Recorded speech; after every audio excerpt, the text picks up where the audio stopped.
Assalamualaikum warahmatullahi wabarakatuh. Baiklah teman-teman, Bapak Ibu yang terhormat, selamat pagi.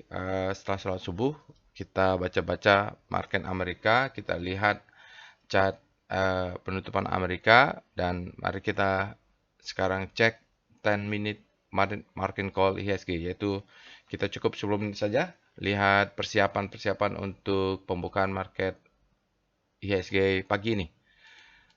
Oke, kalau kita buka pasar saham Amerika, mereka mix ya, Bapak Ibu. Ini ciri-ciri laporan keuangan bagi perusahaan besar sudah selesai, berganti dengan laporan keuangan beberapa perusahaan kecil. Maksud saya, kan ada Magnificent Seven ya, itu sudah selesai. Sekarang masih ada beberapa laporan keuangan dan kalau kita baca memang bid expectation ya, mereka performanya lumayan bagus sebenarnya untuk laporan keuangan saham-saham di Amerika. Nanti kita lihat. Jadi nanti ini biasanya Maret, April, ya April selesai, bulan Mei laporan keuangan sudah selesai, minim sentimen di Amerika, di Eropa musim panas. Mereka musim panas mungkin akan dikenal dengan sell on May and go away. Kebanyakan mereka sudah profit taking, lalu mereka menunggu siklus berikutnya. Mereka umumnya kan pasar saham Amerika ini banyak juga, bukan hanya pemain-pemain besar saja, mereka tradernya masyarakatnya sudah banyak yang investasi di pasar saham. Begitu mereka berlibur, lumayan sepi nih. Makanya ada istilah sell on May and go away karena di Amerika mulai summer. Nanti kalau Desember, November, mereka musim salju, musim dingin, mereka mulai berkurang aktivitas keuangannya. Mungkin nanti kalau di summer yang bergerak ada sektor-sektor transportasi karena mobilitas tinggi. Begitu teorinya. Waktu dulu saya tesis S2 kan ngambilnya sell on May and go away. Oke Bapak Ibu, jadi beritanya di Amerika itu sebenarnya berita besarnya itu adalah tentang laporan keuangan ya.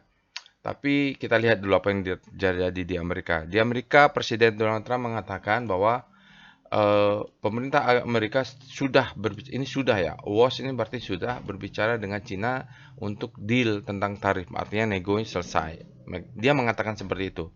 Tetapi dari Kementerian Luar Negeri Cina mengatakan tidak ada. Oke, kami tidak ada berdiskusi dengan Amerika. Kalau mau, Amerika membatalkan semua. Jadi jelas di Cina ini. Oke, nah ini kontradiksi yang terjadi. Terus apakah sedang ada bluffing saja? Namun begitu, kalau kita lihat di pasar saham Amerika ya S&P itu 5 hari berturut-turut naik hijau ya. Karena memang laporan keuangannya, Big Tech earningnya bagus ya. Jadi memang didorong oleh sentimen. Begitu juga dengan Indonesia kan berapa sahamnya beat expectation dan memberikan dividen hingga sahamnya tiba-tiba setelah laporan keuangan naik naik gitu ya. Terutama yang keluaran Q1 yang terbaru. Sementara di Amerika, fear di konsumennya sudah mulai diberitakan bahwa mereka mulai fear ya. Eh, Mereka merasakan terlalu banyak bad ekonomi untuk bad berita buruk untuk ekonomi. Jadi di level konsumernya sudah mulai merasa nih karena yang terkait dengan barang-barang yang ada mereka konsumsi yang impor dari Cina yang lebih murah akan jadi mahal berikutnya. Ini sudah ada beritanya. Nah, ini dibuktikan ya Bapak Ibu. Jadi activity ekonomi terutama nanti beritanya adalah mengatakan ada chart yang menunjukkan mulai ada terjadi slowing ekonomi. Mereka punya leading indicator. Apa itu? Nah, ini saya coba snapshot dari beritanya. Jadi memang kalau perdagangan di Amerika itu bisa dipantau dengan aktivitas di Port Los Angeles salah satunya.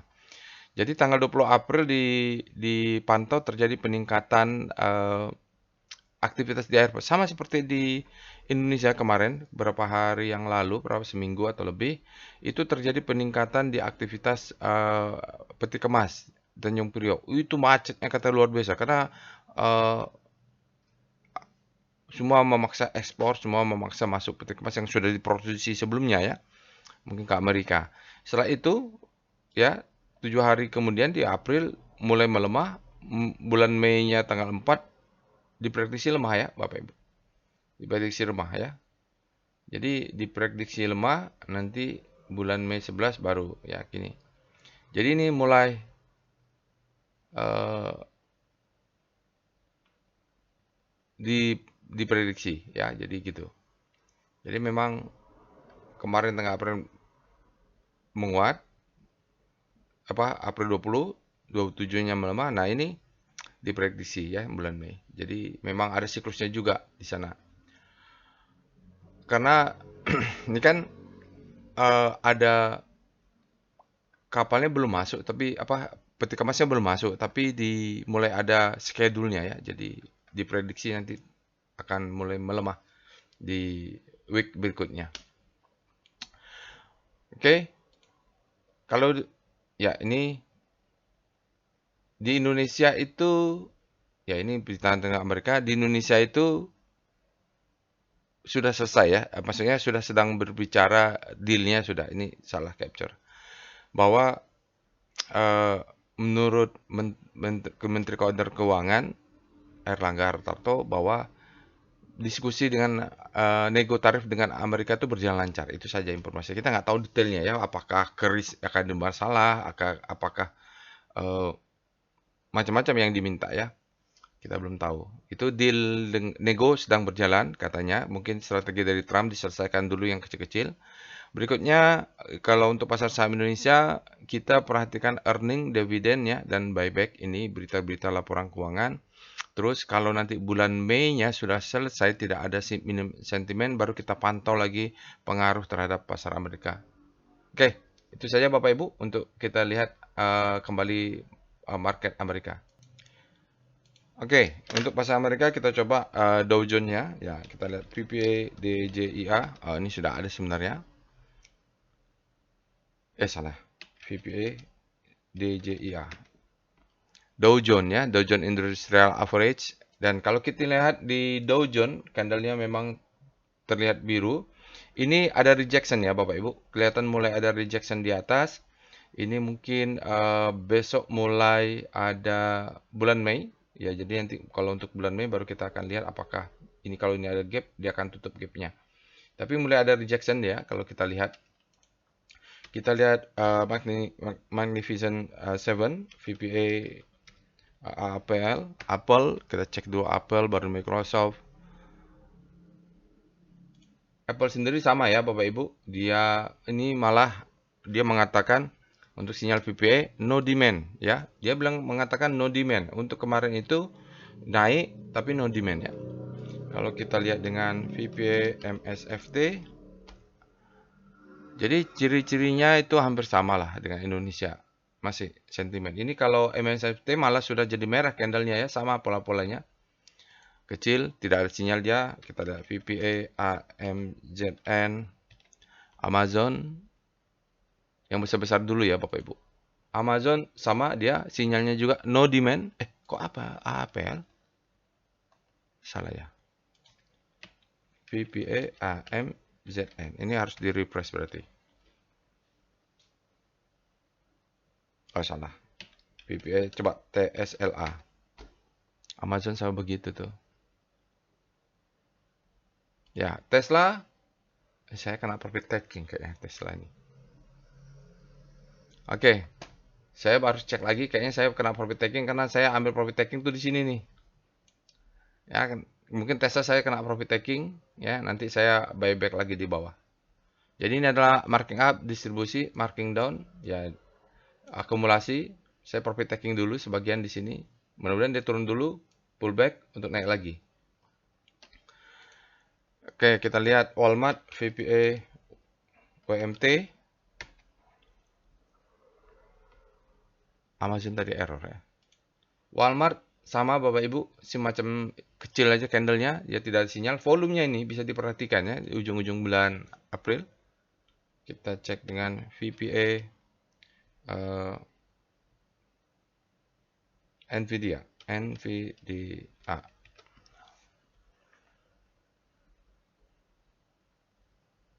Untuk NVIDIA juga merah ya, malah NVIDIA malah candlenya merah, Bapak Ibu di sini. Low, high, low, dia belum nggak berhasil ke atas. Jadi memang ujung-ujung sekarang ini sinyal tidak ada, volumenya rendah. Jadi Bapak Ibu bisa perhatikan dengan volumenya. VPA Meta, kita lihat Meta ada nggak di sini. Kita lihat VPA Google.